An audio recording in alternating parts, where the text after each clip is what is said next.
In the high-stakes world of elite snipers, the gear you carry is almost as important as the skill you possess. Multi-thousand-dollar rifles, state-of-the-art optics, and custom-loaded ammunition are the norm. It's a world where image and equipment often speak volumes before a single shot is fired. So, when a female competitor showed up to a top-tier training exercise with what looked like a budget-friendly off-the-shelf rifle, the quiet snickers started almost immediately. Among the crowd were seasoned Navy SEALs, operators who had seen combat in the harshest environments on Earth. They glanced at her setup, a rifle that paled in comparison to their meticulously customized rigs, and whispered jokes among themselves. "Is that a hunting rifle?" One might have chuckled. "Maybe she's lost." Another could have quipped. They saw a cheap rifle and made an instant judgment. They had no idea they were about to witness something that would leave them utterly speechless.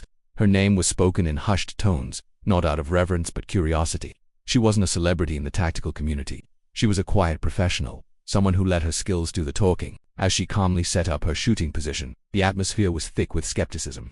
The other shooters, decked out in the latest gear, exuded an air of confidence that bordered on arrogance. They had the best equipment money could buy, and in their minds, that gave them an insurmountable edge. Her rifle, a model often seen in civilian hands for long-range target shooting or hunting, looked out of place. It was clean, well-maintained, but undeniably basic compared to the military-grade hardware surrounding it. The SEALs, in particular, seemed amused.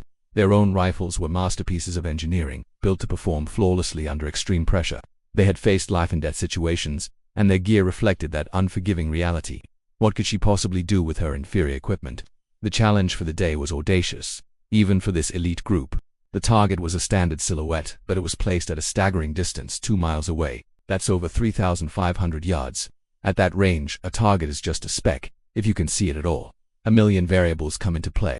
The spin of the Earth, the slightest change in wind speed or direction, the temperature, the humidity, even the mirage shimmering off the hot ground, all of it could send a bullet wildly off course. Hitting a target at 1 mile is a feat of incredible skill. Hitting one at 2 miles borders on the impossible. It's a shot that requires not just a perfect rifle and perfect ammunition, but a near-superhuman ability to read the environment and calculate the bullet's trajectory. It's a mathematical problem solved with gunpowder and steel. The other snipers began their attempts, their powerful rifles roaring to life. Shot after shot was sent downrange. Some came close, kicking up dust near the target, a testament to their skill, but none connected. The distance was just too great, the variables too complex. Then, it was her turn. The range fell quiet. The mocking whispers had stopped, replaced by an air of curious anticipation. Was this going to be a complete failure, or something else? She lay prone, her body perfectly still, becoming one with the earth. She didn't rush. She took her time, her eyes scanning the landscape, her breathing slow and controlled. She wasn't just looking at the target. She was reading the wind, feeling the subtle shifts in the air, processing a flood of environmental data that was invisible to everyone else. She made minute adjustments to her scope, her fingers moving with a practiced, deliberate grace. The SEALs watched, their expressions a mix of doubt and professional curiosity. They knew the science.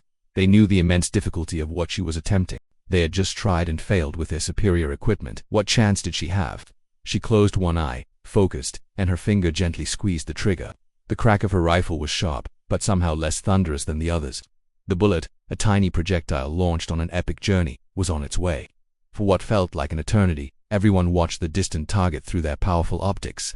The bullet was in the air for several long seconds, arcing high into the sky before beginning its descent. The flight path had to be perfect. A miscalculation of even a single mile per hour in wind speed could result in a miss of several feet. Then, a faint but unmistakable sound echoed back across the distance, a metallic ping, followed by a visual confirmation through the spotting scopes. The target rocked back, a direct hit, a perfect center-mass shot from 2 miles away. For a moment, there was absolute silence. No one moved.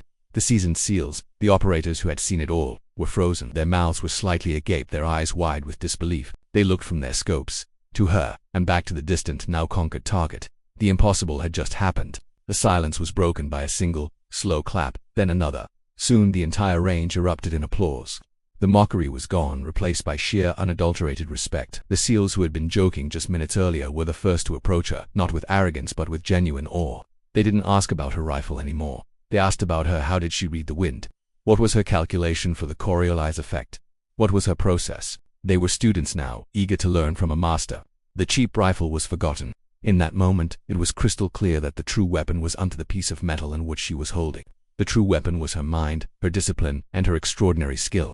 She had proven a timeless lesson that day. It's not about the price tag of the tool, but the mastery of the person using it. She packed up her gear as quietly as she had arrived, a small smile on her face. She didn't need to say a word. Her shot had said it all. This story, which has circulated in shooting communities for years, serves as a powerful reminder for all of us. How often do we judge people based on their appearance, their resources, or the tools they have at their disposal? We see someone with less and we assume they are less capable. We see an unconventional approach and dismiss it as amateurish. But true talent, true genius, often comes from unexpected places. It's the person who focuses on fundamentals, who hones their craft through thousands of hours of practice, who often achieves what others deem impossible. The SEALs that day learned a valuable lesson in humility. They were at the top of their game, but they realized there was still more to learn, and that wisdom could come from anywhere, even from a quiet woman with a so-called cheap rifle. Her success wasn't magic. It was the result of dedication that went far beyond owning expensive equipment. This story also highlights the incredible science behind long-range shooting. It's a discipline that is equal parts art and physics. A sniper must be a meteorologist, a mathematician, and a marksman all at once. They have to account for bullet drop, which can be hundreds of feet over such a distance. They have to account for wind drift, which is constantly changing. They have to account for the spin drift of the bullet and even the rotation of the earth, known as the Coriolis effect, which will cause a bullet to drift slightly to the side during its long flight time. It is a mental game of chess played against the laws of nature. What she did wasn't just pull a trigger.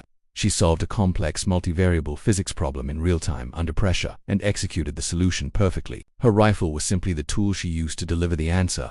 In the end, this incredible event wasn't about embarrassing or one-upping the SEALs. It was a demonstration of pure, unadulterated skill. It broke down stereotypes and shattered preconceived notions. It proved that in any field, whether it's sniping, sports, business, or art, the person with passion, dedication, and a deep understanding of their craft will always have the potential to outperform someone who relies solely on expensive gear. The woman with the cheap rifle didn't just hit a target 2 miles away. She hit the ego of every person who doubted her, and in doing so earned the highest form of respect in their world. She became a legend, not for the rifle she carried, but for the impossible shot that no one else could make. So what's the takeaway for us? Never underestimate the quiet professional. Never judge a book by its cover, or a sniper by their rifle. True mastery is internal, and it can't be bought. It has to be earned. Thanks for watching. If you enjoyed this story, be sure to hit that like button and subscribe for more content just like this. Let me know in the comments what you think about skill versus gear. We'll see you in the next video.